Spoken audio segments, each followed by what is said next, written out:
Welcome to our channel. Today we are going to show you how to deactivate your Viber account directly from your phone.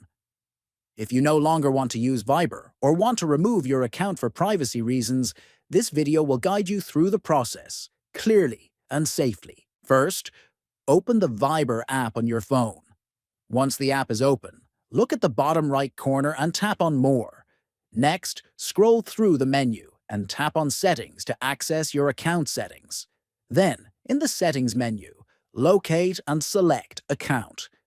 Inside the Account section, you will see an option to deactivate account. Tap on it to begin the deactivation process.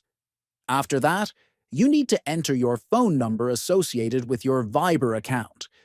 Once your phone number is entered correctly, tap on Deactivate Account. The app will then ask you to confirm this action. Finally, confirm by tapping on Deactivate. This will permanently deactivate your Viber account from your phone and remove all associated data. In conclusion, deactivating your Viber account is a simple process that involves opening the app, accessing settings, selecting the account, and confirming deactivation. Following these steps carefully will ensure your account is removed safely.